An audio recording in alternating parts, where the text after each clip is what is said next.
se está grabando y se van a subir al canal. El canal se llama ABA Canales de Bendición. Ya que lo compartí por algunos chats, ¿verdad? El link del canal, y cuando se suban si usted se suscribe, cuando se suban los videos, pues automáticamente le van a llegar. El segundo sello, vámonos por aquí rapidito, vamos a encender esto y pasamos. El segundo sello, vamos a comenzar con la introducción. Antes de entrar en el segundo sello como tal, yo quiero repasar con ustedes 4 funciones de los jinetes, ¿verdad? Porque hay 4 caballos en los primeros 4 sellos, son 4 caballos con 4 jinetes distintos. Luego vamos a ver otro tipo, ¿verdad?, de acontecimiento o evento cuando se abren el quinto, el sexto y el séptimo sello. Pero los primeros 4 se refieren a caballos y a jinetes. Dicho sea de paso, por si ustedes me están entendiendo, ¿quién era el jinete del primer caballo, del caballo blanco? Era Cristo, y además de Cristo también la que. No, la iglesia es el caballo. La predicación del evangelio, la palabra de Dios, y lo estuvimos enfatizando, ¿verdad? Esa iglesia se condujo por la palabra de Dios y hablamos mucho de eso. Ahora vamos a ver otras funciones de los jinetes del Apocalipsis. De las 4 funciones, la primera que vamos a discutir en esta tarde, la primera es la siguiente: representar un periodo o evento profético. Los jinetes son personificaciones, Sueli, adelante. Los jinetes son personificaciones de etapas específicas de la historia humana o espiritual, que se desarrollan como parte del plan redentor de Dios. Muy bien, ahí tenemos entonces que los jinetes son personificaciones de etapas específicas que vivió el pueblo de Dios, ¿verdad?, en un periodo o un tiempo específico. Y todo lo que la iglesia experimenta, y escúchate esto que es glorioso, se desarrolla dentro o lo experimenta dentro del plan divino. Y todo lo que tú experimentas y yo experimento, lo experimentamos dentro del plan divino. Seguimos por aquí. Ser un instrumento de acción o el juicio, eso es otra de las representaciones del jinete. Los jinetes ejecutan acciones que traen consecuencias sobre la tierra. Pero mira, tú dices, Andrés, y entonces el segundo sello yo he leído allí en Apocalipsis y eso suena interesante. ¿Cómo que el segundo sello trae consecuencias sobre la tierra? Mira qué interesante el punto 3 y 4. Sí. Transmisión de un mensaje espiritual. Cada jinete es también un símbolo profético que transmite un mensaje sobre el conflicto entre el bien y el mal y la respuesta humana a estos eventos. Y a esto yo digo gloria a Dios. Y yo sé que tal vez ahora esto está todavía muy crudo y tú no entiendes por qué yo digo gloria a Dios, pero lo vamos a ir entendiendo poco a poco. Y yo voy a ir paso a paso, y si ustedes tienen preguntas, yo las anoto, porque quizás yo no voy a saber la respuesta. La que yo siempre digo así, no, si tienen preguntas, pregunten, y si no sabemos, ¿verdad?, nos llevamos la respuesta y con la ayuda del Señor traeremos para la próxima clase las respuestas. Ahora bien, porque ahí dice que es un símbolo profético que transmite un mensaje sobre el conflicto entre el bien y el mal, y el rojo está, y las respuestas humanas a estos eventos. Yo quiero decirte que yo le doy gracias a Dios por cada historia que hay en la Biblia, sea positiva desde el punto de vista humano, es positiva, pero si desde el punto de vista humano uno dice, Dios, ¿por qué esa historia está ahí? ¿Por qué el Señor incluyó esa historia? Pues déjame decirte que las respuestas que ellos tuvieron, si no fueron las correctas, tuvieron una gran lección para ellos, y lo tienen también para nosotros. Mira qué interesante esto.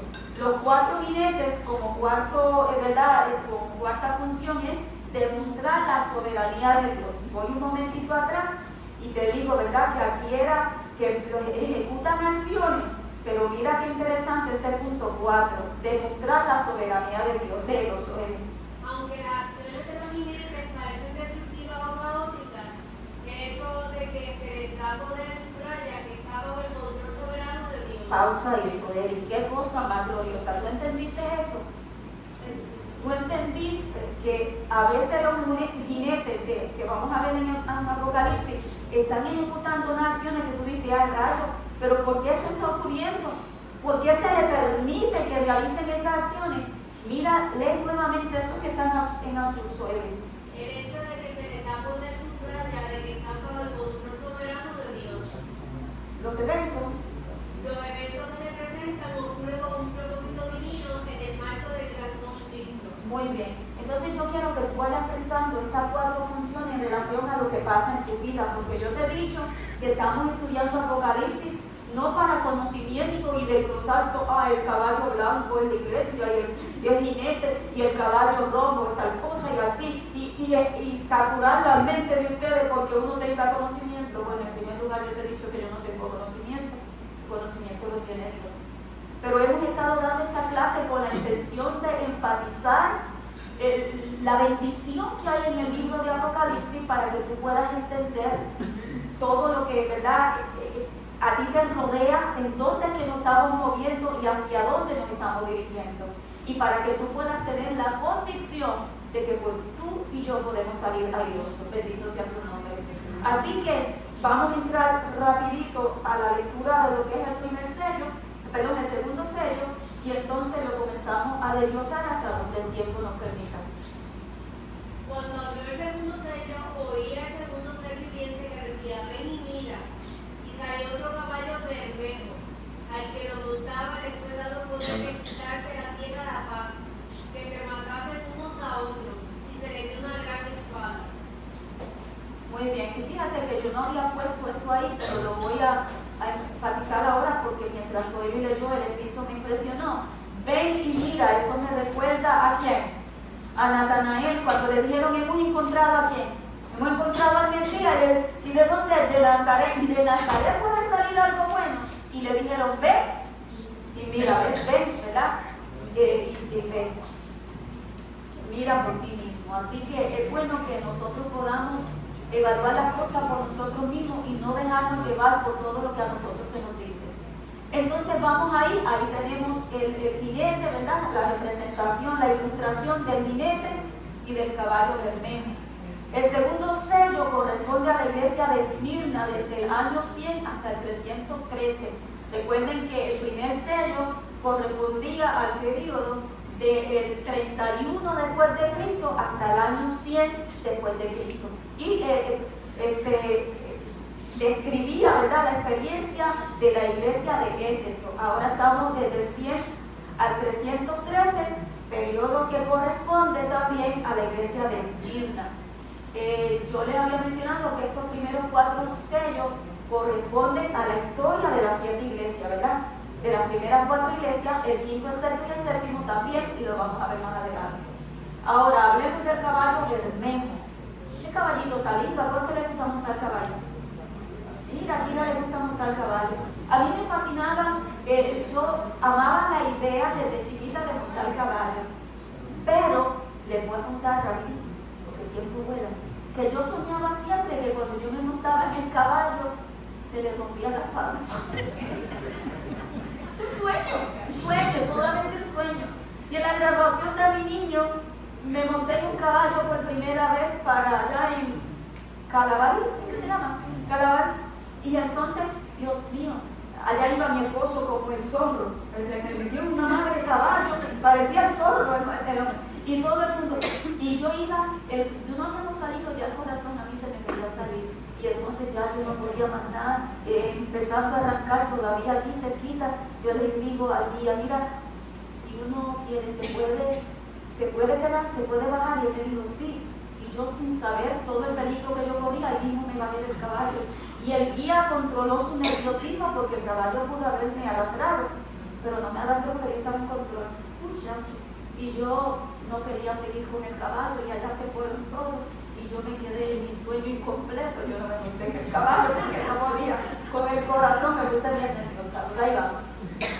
Ahora, ¿qué es bermejo? Ahí tenemos la definición. Bermejo, el dicho de un color rojo o rojizo. Ahí tiene tanto como ahí tienen sus sustantivos también, como adjetivo, en ambos casos representa rojizo o rojo, aún con sus, ¿cómo se llama esto? Sinónimos. Nos vamos entonces, y salió otro caballo bermejo. ¿Qué representa el color rojo en la Biblia? Lee eso, Eli, Lee solamente lo que está en rojo porque el sexto sello lo vamos a hablar más adelante. La luna se volvió toda como sangre. Muy bien, hoy hablábamos en la iglesia de Bethesda 2 y hablamos allí que en mayo, no me acuerdo ahora exactamente la fecha, creo que fue en el 1780, pero puedo errar, de mayo, no me acuerdo tampoco el día, pero el sol se oscureció y la luna se puso roja como sangre. Así que el color rojo en la Biblia pudiéramos, ¿verdad? Pues hay otros muchos textos, pero por asuntos de tiempo yo no tengo que convencerlos a ustedes que el rojo representa la sangre, porque ustedes lo saben. Vámonos rapidito, yo les digo, ¿cuándo es que el color de la sangre está expuesto? Ahí tenemos a Jesús, ¿cuándo su sangre quedó expuesta? Cuando fue herido. ¿Y cuándo más? Cuando fue magullado, molido por nuestro pecado y finalmente crucificado. Yo no sé si tú sabes, si tú entiendes, si tú valorizas el sacrificio de Cristo Jesús, pero gloria al Señor por el sacrificio de Cristo. Amén. Gracias a que Él fue molido por nuestros pecados, como decía el profeta Isaías, hoy tú y yo tenemos esperanza de vida eterna. Hoy tú y yo podemos caminar con paz en este mundo en medio de todo lo que se vive aquí abajo. Seguimos por aquí. ¿Por qué el caballo es bermejo? El caballo es bermejo por el derramamiento de sangre que experimentó la iglesia ante la matanza de los cristianos. Eso es lo que te voy a hablar del caballo. Hablemos un poquito del jinete. Soy ¿A quién representa el jinete del caballo bermejo? Simboliza la persecución, la violencia y el derramamiento de sangre que experimentó la iglesia cristiana en la época del 100 al 313 después de Cristo. De hecho, cuando Dios se le representa a la iglesia de Esmirna, ya nosotros estudiamos eso, se le presenta como el que vive, como el que estuvo muerto y qué cosa, y vivió, como el que tiene las llaves del Hades y del infierno. En otras palabras, se le presenta como yo sé lo que tú estás pasando, y le dice, sé fiel hasta la muerte, pues yo te daré la corona de vida eterna. Le dice, yo sé lo que tú estás pasando, pero no tengas temor porque yo soy un vencedor, santo en nombre de Jehová. Y la iglesia de Esmirna comprende este mismo periodo del caballo bermejo. Le fue dado poder. Y yo quiero aquí hacer una pausa, ¿verdad? Y orar, porque cuando nosotros leemos la palabra sin deseo de conocer a Dios, podemos hasta juzgar a Dios de una manera equivocada, porque vamos a ver que le fue dado poder y tú en la mente vas a estar preguntándote, ¿y entonces por qué Dios le dio poder? Como también tú te preguntas, ¿y por qué hay tantos niños que mueren de hambre? Pero déjame hacerte un paréntesis, déjame darte una respuesta. Yo compré el otro día algo en el mesón y me dieron un periódico y en la pantalla así decía que a un caballero, no sé si era boricua, no me di la tarea de buscar, se le ha hecho un contrato de $765 millones y si mal no recuerdo era por 5 temporadas en la pelota, en el Major League. 765 millones. Y puedo yo aceptar que un ser humano me diga a mí que Dios es injusto porque hay niños que se mueren de hambre.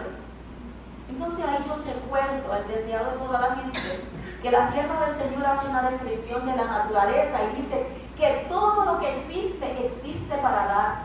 Dice que las nubes dan, que los riachuelos dan, que los océanos dan, y que los árboles dan, y hace un recuento de todo, ¿verdad? De muchos elementos de la naturaleza que todos existen para dar, y luego ella concluye. Pero en esta naturaleza hay una única cosa que vive para sí mismo, y ¿saben cómo ella lo describe? El egoísta corazón humano. ¿Te das cuenta? ¿Cómo es posible que habiendo tanta hambruna y tantos niños y adultos que mueren de hambre porque supuestamente no hay dinero, pues entonces se le dé tanto dinero a ese individuo? ¿Y cómo es posible que haya tantos niños que se mueren de hambre cuando los ricachones de este mundo están haciendo bunkers porque para ellos viene una catástrofe mundial, y están haciendo sus bunkers y están almacenando alimentos ahí para ellos? Entonces nadie me diga que Dios es injusto porque los niños se acuestan sin comer. Dios dio provisión, dio tierra fértil, dio los recursos, pero el ser humano dice, no, eso no es para ti, eso es para mí. Qué lamentable, ¿verdad? Así que vamos a orar. Amado Dios y eterno Padre, yo aquí no puedo hacer nada, solamente traer la información que tú me dices. Pero que tu espíritu se mueva aquí y trabaje esa información en nuestra mente. Esos textos bíblicos, Padre, que están ahí con motivo y con razón. Y que nosotros podamos entender la realidad en que vivimos, aunque es cruda, pero a la misma vez bendecida. Es cruda porque nos tocó vivirla, pero es bendecida porque no estamos solos, tú estás con nosotros. Que esa realidad la iglesia la pueda internalizar juntamente conmigo. Oramos en Jesús. Amén. Bien, vamos por aquí entonces y vamos a explicar esto de que le fue dado poder.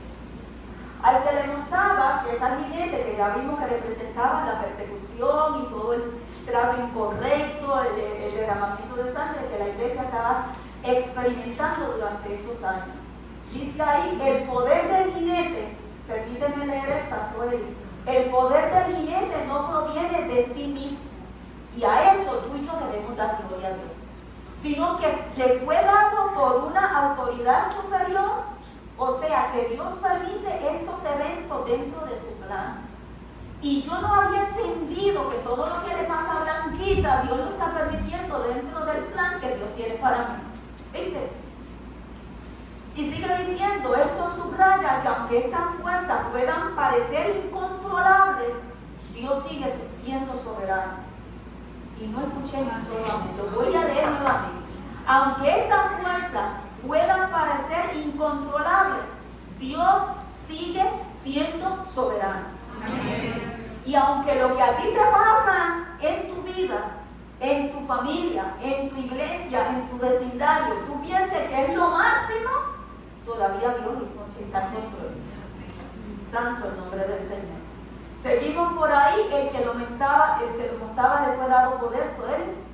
El poder es permitido por Dios dentro del contexto del gran conflicto entre Cristo y Satanás.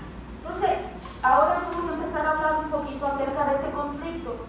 Y en ese conflicto tú y yo nos estamos moviendo, ¿verdad? ¿Cuántos de ustedes pidieron estar aquí? En esta tierra, en este planeta. ¿Ninguno? Pero yo quiero que tú sepas que tú estás en este planeta y yo, tú y yo tenemos que entender que estamos en este planeta no por casualidad. Nos movemos dentro de este conflicto, pero no estamos por casualidad.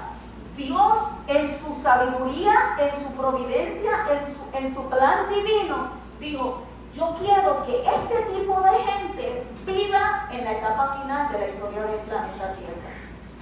Y te eligió a ti y me eligió a mí. Santo es su nombre. Y nos eligió a nosotros porque Él tiene propósito para nuestras vidas.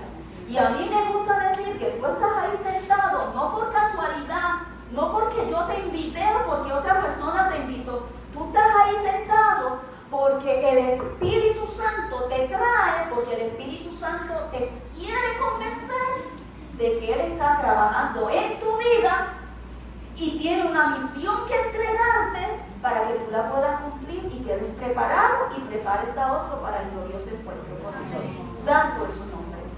Así que tú y yo no pedimos estar aquí, pero aquí estamos porque fue el propósito divino. Y hemos leído textos en la clase pasada donde dice que tú me llamaste desde que yo estaba en el vientre de mi madre. ¿Viste qué cosa gloriosa? Así que tenemos que entender que nos movemos en medio de un conflicto, ¿verdad? Entre el bien y el mal, entre Cristo y Satanás. ¿Por qué tiene que ser así? Pues mira, yo no tengo toda la respuesta para esa pregunta, pero lo que me ha bendecido mientras estoy estudiando, yo lo voy a compartir contigo. La primera es lo que ya nos hemos hablado, que no movemos en medio de un conflicto cósmico, un conflicto universal entre el bien y el mal. Y vamos a descubrir una cosa gloriosa que yo tengo que controlarme porque no me puedo emocionar mucho, pero vamos a descubrir una cosa gloriosa en medio de este conflicto. Y yo les pido a ustedes que lo vayan tratando de recibir en el amor de Dios, porque entonces tú vas a entender la lucha que tú tienes personal o la lucha que tú tienes como familia o en el trabajo o en la iglesia o en tu vecindario, o en donde quiera que te muevas. Así que, ¿por qué tiene que ser así? Porque Dios es un Dios transparente. ¿Qué significa transparente? Que Dios comunica todo lo que es necesario para asegurarte que tú y yo salgamos victoriosos, y ahorita vamos a ver un versículo que así lo confirma. ¿Por qué es así? Porque Dios nos conoce, y tú no sabes cuánta bendición yo recibí, aunque el diablo me ha dado duro, te digo. Yo he gritado, yo he llorado, yo he clamado, yo he gemido. Pero Dios nos conoce, y hay algo maravilloso y glorioso de Dios nos conoce. Es más, yo le voy a decir algo con sinceridad a ustedes. Y ustedes dirán, ¿en serio, Blanca? Pues yo te hablo con sinceridad para que tú sepas que esto no se trata de mí, esto se trata de Dios. Yo en momentos dados he titubeado, yo les he dicho en otras ocasiones, y en estos días he titubeado, y yo decía, Señor, ¿será mejor que yo deje todo esto aquí? Pero no lo dejo. Y los testimonios me han bendecido. Y Isaac, y yo les digo a ustedes que ustedes estaban siendo de bendición para mí. Tus palabras a mí me han bendecido, y tú no sabes la victoria que me han estado dando. El testimonio de ese muchacho. Dios nos conoce. Que yo no sé, ahorita hablaré después, ¿verdad? Porque estamos dentro de la grabación. Dios nos conoce. Dios no nos abandona. Vamos a ver algo súper glorioso en el hecho de que Dios nos conoce. Y el otro punto, es así, nos movemos en este conflicto, pero Dios no nos abandona. Alabado sea su nombre. Nosotros podemos abandonarlo a Él, pero Dios, y te lo confirma en cada estudio que estamos dando de Apocalipsis, Dios está presente, porque Dios no va a abandonar a sus hijos. Dios es Padre, y en la hora dura, ¿cuántos padres aquí abandonarían a sus hijos? Ninguno. Pues no me digan a mí que mi Padre Celestial me va a abandonar en la hora más crítica de este planeta Tierra. No, Él no lo va a hacer, Él va a estar con nosotros. Alabado sea su nombre. Entonces vamos, y Dios utiliza toda situación para nuestro bien. Pero ustedes dirán, esas son palabras de Blanquita, pero yo te digo, yo aquí no hablo nada por mí mismo. Vámonos entonces a ver cada uno de ellos con algún texto bíblico. Mira lo que dice Apocalipsis 12, 7 al 9, Sueli. Nos movemos en medio de un conflicto cósmico, un conflicto universal. Después hubo una gran batalla en el cielo. Miguel y sus ángeles lucharon contra el dragón, y luchaban el dragón y sus ángeles, pero no prevalecieron, ni se halló ya lugar para ellos en el cielo. Y fue lanzado fuera el gran dragón, la serpiente antigua que se llamaba Diablo y Satanás, el cual engañaba al mundo entero, fue arrojado a la tierra, y sus ángeles fueron arrojados con él. Ahí nosotros vemos que realmente hay un conflicto entre el bien y el mal. Se originó en el cielo. Eso se conoce en la Biblia como el misterio de la iniquidad. ¿Cómo explicar que de todo perfecto sale algo malo? Es un misterio. Igual que el misterio de la encarnación. ¿Cómo explicar que una mujer sin haber tenido intimidad sexual concibe, ¿verdad? Eso es un misterio, el misterio de la encarnación. Así que traje ese versículo, no sé si traje otro más. Apocalipsis 12, 17, ¿qué dice? Entonces el dragón se llenó de ira contra la mujer, y se fue a hacer guerra contra el resto de la descendencia de ella, los que guardan los mandamientos de Dios y tienen el testimonio de Jesucristo. Y mira a ver si está haciendo la guerra, que la amiga mía que bajaba todos los sábados de Mayagüez, que ustedes no la han visto, se le ha dañado el carro, y entonces no puede llegar, y me mandó un mensaje hoy, y yo titubeé si la busco, pero como tú ves allá y acá, y tú sabes, oh Dios mío, realmente la palabra Jesús dijo, pero la mía es mucha, ¿verdad? Y los obreros pocos. A ver si aparece alguien por ahí que dice, tengo mi vehículo para transportar de todas partes. ¡Ave María, qué bendición! Pero todavía no, ¿verdad? Entonces, para que ustedes vean que sí nos estamos moviendo en medio de un conflicto. Ahora, Dios es un Dios transparente. ¿Qué dice Amós 3:7? Porque nada hará Jehová el Señor sin que revele su secreto a sus siervos los profetas. Y santo el nombre de Jehová por este texto. Y tú y yo tenemos que entender lo siguiente. Todo lo que era necesario que tú y yo supiéramos en relación al plan de salvación está revelado. Santo el nombre de Jehová. Todo lo que era necesario para que tú y yo saliéramos victoriosos en este planeta Tierra está revelado. Lo que no está revelado, Dios se lo ha reservado, tal vez nos va a revelar otras cosas allá en la eternidad. porque tendremos toda una eternidad para seguir aprendiendo del plan de salvación. Pero en esta tierra, todo lo que Blanquita y tú necesitabas para conocer cómo conducirnos y entender el plan de salvación, todo eso ha sido revelado. Santo el nombre de Dios. Así que Dios es un Dios transparente. Ahora, Dios nos conoce. El Salmo 139, 1 al 6 dice, voy a leer rapidito, Sueli. Me has conocido mi sentarme y mi levantarme, todos mis caminos te son conocidos, aún no estaba la palabra en mi lengua, he aquí, oh Jehová, tú la sabes toda. Detrás y delante me rodeaste, y sobre mí pusiste tu mano. Tal conocimiento es demasiado maravilloso para mí, alto es, no lo puedo comprender. Wow, Dios conoce todo acerca de mí. No puedo poner todos los textos, pero en otro lugar dice que aún qué cosa, los cabellos de mi cabeza están contados. Pues yo no tengo ahora tanto como antes, pero por lo menos tengo más que mi esposo, más que Isaac, más que Moisés. Y miren, tengo que incluirlo. Que allá dice, me incluyó a mí, ¿ok? Pero todos nuestros cabellos están cortados. Así que la barba también, la barba queda incluida. ¿Estamos? Bien. Entonces vamos a seguir. Dios nos conoce. Mira, ya no le puse la referencia, pero esto está en Hechos 9. ¿Ok? Si mal no recuerdo, eso está en Hechos 9. Dice, ¿qué cosa dice Sueli? Había entonces en Damasco un discípulo llamado Ananías. Pausa. Conoce el nombre y la función del individuo. Perfecto. Era un discípulo y se llamaba Ananías. Síguelo. A quien el Señor dijo en visión, Ananías. Y él respondió, heme aquí, Señor.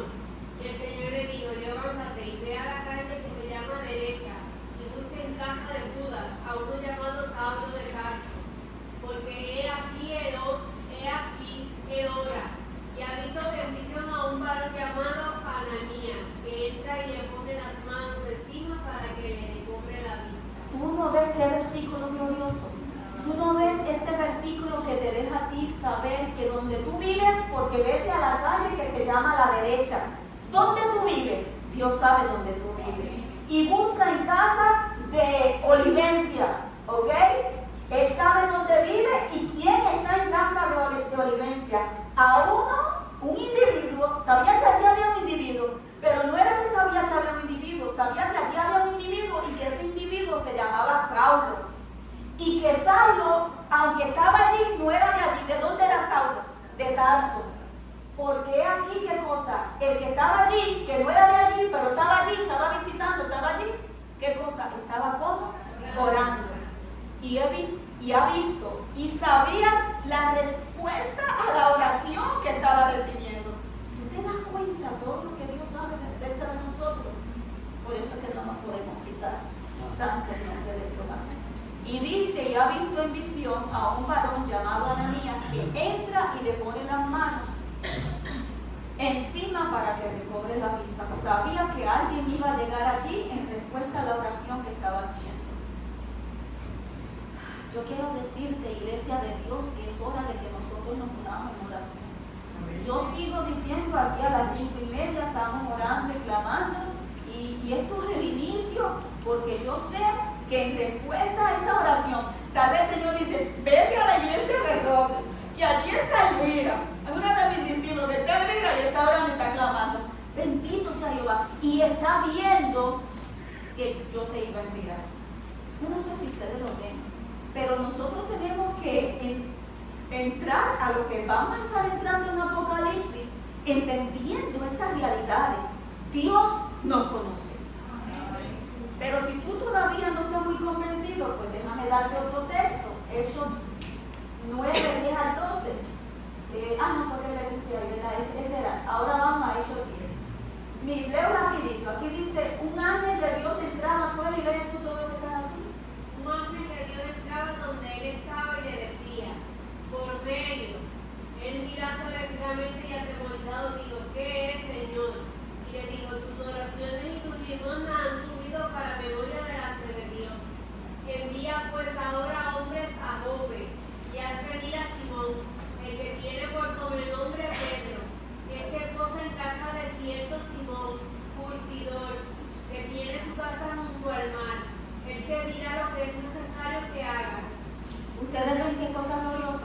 Y este texto lo utilizamos cuando hablamos de las oraciones de los santos, ¿se acuerdan? La copa, el incienso, ¿verdad? En la copa de los 4 seres vivientes, de los 24 ancianos.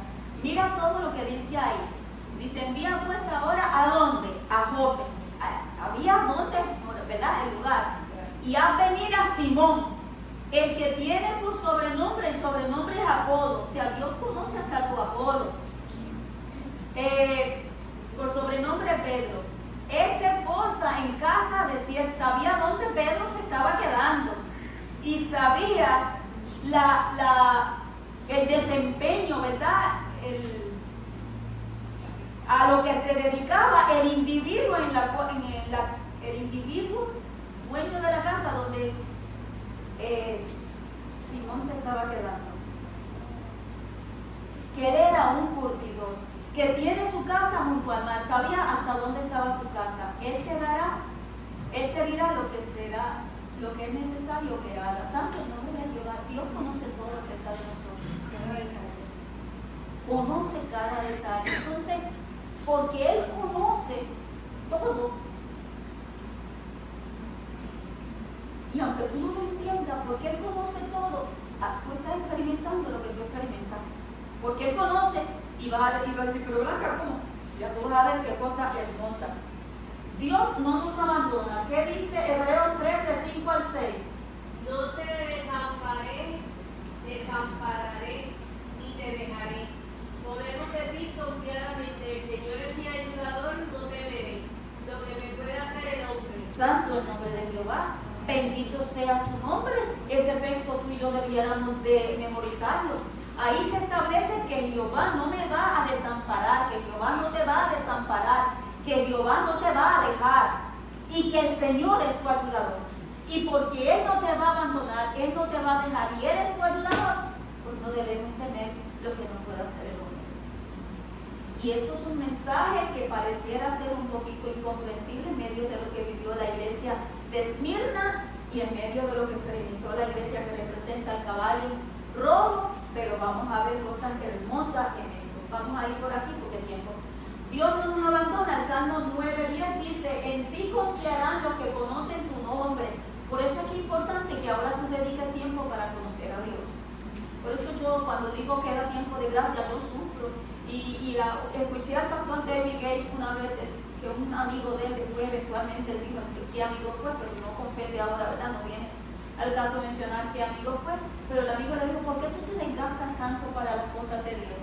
¿Por qué ese afán tuyo? Y él le dice, pues porque yo entiendo que Cristo viene. Y le dice, pues sí, Cristo viene, pero pudiera ser dentro de 10, 30, 100 años.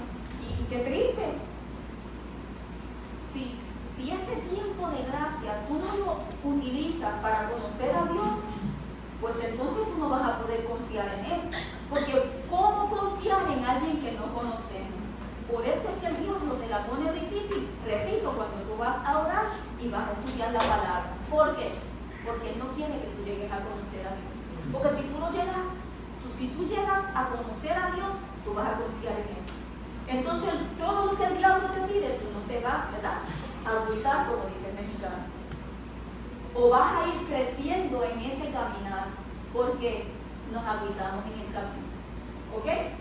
Entonces Dios utiliza toda situación para nuestro bien. Un versículo muy importante que nosotros hemos aprendido y que debemos de estarlo internalizando todavía más.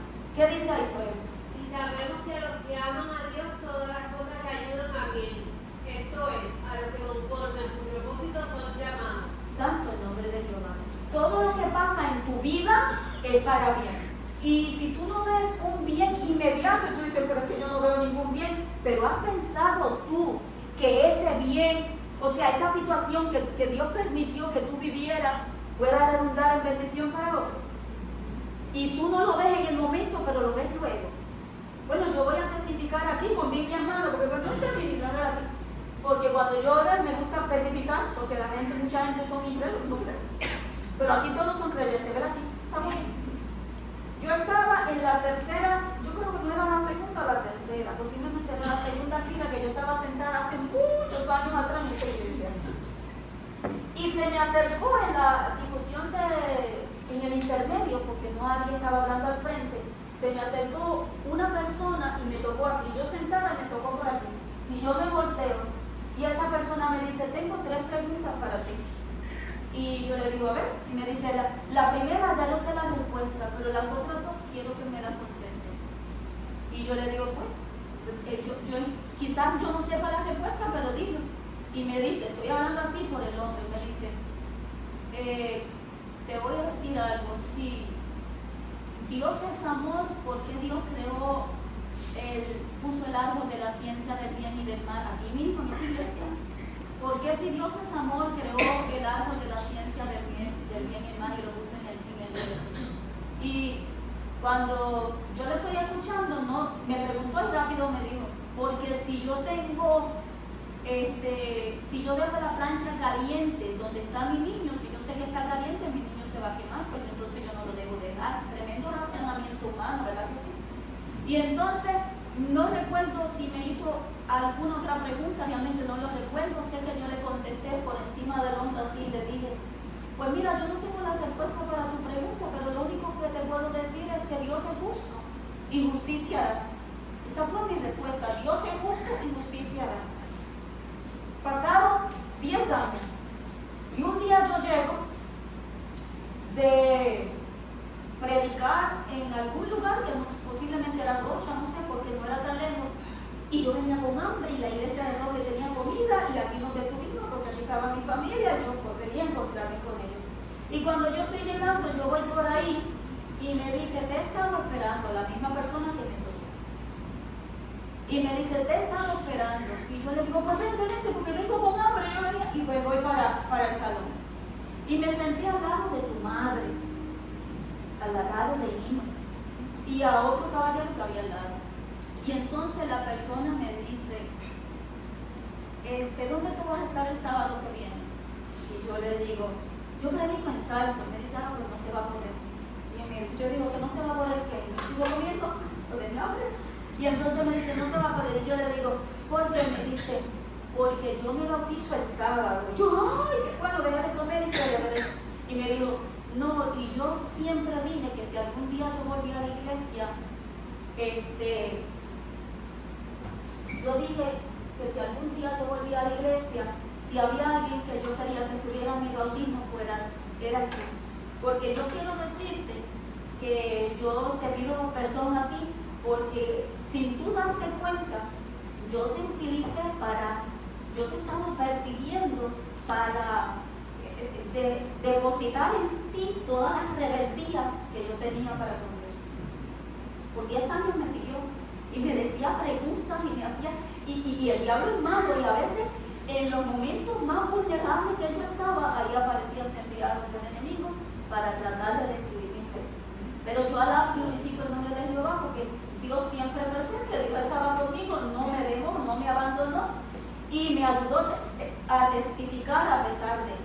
Y eso pues fue un testimonio para esa persona. ¿Te das cuenta? Que a veces tú dices, pero ¿cómo que puede haber de bueno en esto que yo estoy atravesando? Pero tú no sabes que está mirando. Y cómo esa persona puede quedar bendecida. Espero que le haya ayudado este testimonio. Y Filipenses 1, 12 al 14 dice, las cosas que me han sucedido han redundado más bien para el progreso del Evangelio. Y la mayoría de los hermanos, cobrando ánimo en el Señor con mis prisiones, se atreven mucho más a hablar la palabra sin temor. Santo el nombre de Jehová. Entonces lo que a mí me pasa, tal vez yo no vea el bien en el momento, pero si yo me mantengo fiel y me mantengo aferrada de Dios, esa fidelidad mía va a bendecir a otros. Santo es su nombre.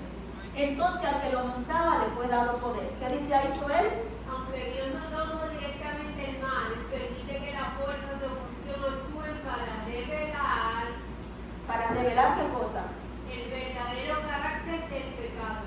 ¿Y para qué más? La fidelidad de su pueblo. Mira qué interesante esto. Entonces hablemos un poquito de estas dos cosas. La revelación del carácter del pecado, el verdadero, ¿verdad?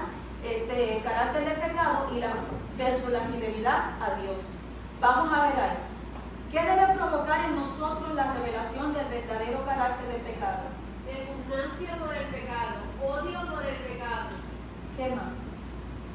Alejamiento del pecado, evitar el pecado. Ok. vamos a volver ahí atrás. Miren todo lo que, cuando nosotros vemos realmente cómo es el pecado, nosotros debiéramos realmente alejarnos de él. Porque el pecado no es otra cosa que estar separado de Dios. Y cuando tú estás separado de Dios, ¿quién controla la azotea? El enemigo. Y he dicho en otra ocasión y lo repito, si nuestros ojos espirituales pudieran ser abiertos, dice la sierva del Señor, para ver la batalla real que hay entre los ángeles buenos y los ángeles malos, nosotros caeríamos desplomados. ¿Tú sientes que sobre tu vida hay una lucha ahora mismo? ¿Tú sientes que sobre tu vida hay una lucha ahora mismo? Pues yo te quiero decir algo. Dios te conoce. Y Dios está permitiendo lo que Dios permite, porque como Dios te conoce, Él está contigo, Él no te va a abandonar, Él sabe que tú vas a salir victorioso, santo su nombre. Ok, vamos a seguir por aquí.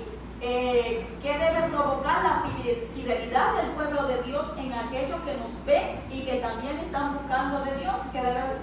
Entrega a Dios, sumisión a Dios, dependencia de Dios, contemplación de Dios, esperanza en Dios, confianza en Dios, conversión a Dios. Y por ende la persona va a recibir fortaleza de Dios, paz de Dios. ¿Y qué más? Victoria de Dios. Ahí nos quedamos, santo es su nombre. Entonces mira qué cosa gloriosa. ¿Qué debe provocar en nosotros el que entendamos lo que es el pecado? Que nos alejemos del pecado. Que no queramos tener parte con el pecado. Y yo sigo insistiendo y digo por todas las congregaciones, no estamos en tiempo de jugar con el pecado. Deja de estar jugando con el pecado. No debemos estar jugando con el pecado porque vamos a quedar atrapados. Porque quien juega con fuego se quema. Entonces no es tiempo de qué cosa, de tú estar en oración, mirando a Dios, estudiando su palabra, y tu experiencia con Dios debe provocar en los que te rodean, en los que te conocen. No que la gente diga, chalacho, qué bien canta Moisés Borrero, Ave María. Qué bien canta Carmen Rodríguez. A ver, no, sino que la gente diga, wow, como él alaba a Dios. Qué gozo, como yo hablo de Isaac, qué gozo, como él alaba a Dios. Entonces, yo quiero de eso. Si todo lo que tú haces, canta, predica, o dirige, o cualquier otra cosa, tú lo haces para Dios, va a bendecir a todos los que te ven. Y los que te ven debieran tener por ende, ¿verdad? Porque esto es una cadena, una entrega, una sumisión, una dependencia, una contemplación, esperanza, confianza, conversión, y van a quedar fortalecidos, van a quedar con paz y van a ser victoriosos. Santo el nombre de Dios. ¿Tú entiendes lo que tú estás viviendo? Es lo que tú vives y lo que yo vivo. Es una oportunidad para demostrar que hay poder en Dios para darte la victoria.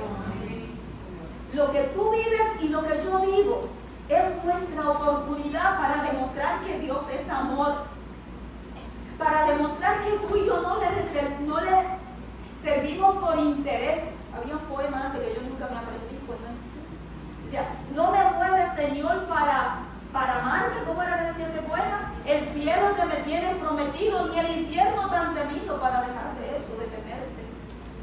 Muéveme el verte. Eso lo trajo el Espíritu, yo no me acordaba de todo eso.